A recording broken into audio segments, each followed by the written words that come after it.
बिस्मिल्लाह वस्सलातु वस्सलामु अला रसूलिल्लाह। एक सवाल हमारे पास आया। ये आजकल के दौर में कुछ लोग हैं वो किसी आलिम दीन का, सुन्नी आलिम दीन का बयान काट कर लगा देते हैं। यूट्यूब से बयान काट लेते हैं या सोशल मीडिया से बयान काट लेते हैं, क्लिप काट लेते हैं और फिर वो क्लिप लगा देते हैं यानी जिसमें ऐसी बात हो कि जिससे अवाम के अंदर नफरत पैदा हो जाए या झगड़ा पैदा हो जाए, या फिर यह है कि लोग कत्ल गारत में मुब्तला हो जाए। इस तरह के लोग भी होते हैं जो क्लिप काट कर लगा देते हैं। तो इस वाले से चलिए क्या हुक्म है। याद रहे कि लोगों के दरमियान फितना फसाद करने के लिए किसी आलिम दीन की बात काट लेना, किसी भी बंदे की बात काट लेना, ताकि फितना फसाद हो, आगे की बात भी समझ ना आए, पीछे की बात भी समझ ना आए, और वो कुछ आलिम दीन या कोई और बंदा कुछ और कहना चाह रहा है, आप उसकी बात काट कर लगा देते हैं।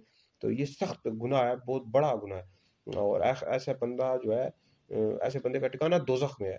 वो ये फसाद फिल अर्ज़ में आ जाता है कि ज़मीन में आप फसाद फैला रहे हैं। नबी करीम अलैहि सलाम की हदीस है, अबू दाऊद शरीफ में हदीस मौजूद है, बश्शिरू वला तुनफ़िरू, कि खुशखबरियाँ फैलाओ, खुशखबरियाँ दो, खुशखबरी दो और नफ़रत न पैदा करो।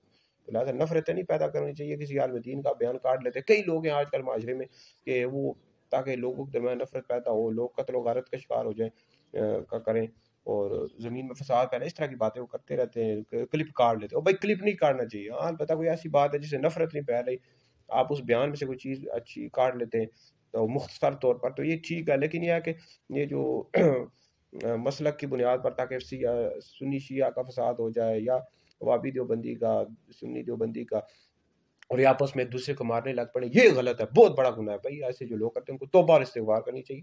अगर किसी ने इस तरह किया हुआ है तो उस पर लाजिम है कि तौबा इस्तिग़फ़ार करे, उस बयान को भी डिलीट करे, भाई वज़ाहत दे कि मुझसे गलती हो गई।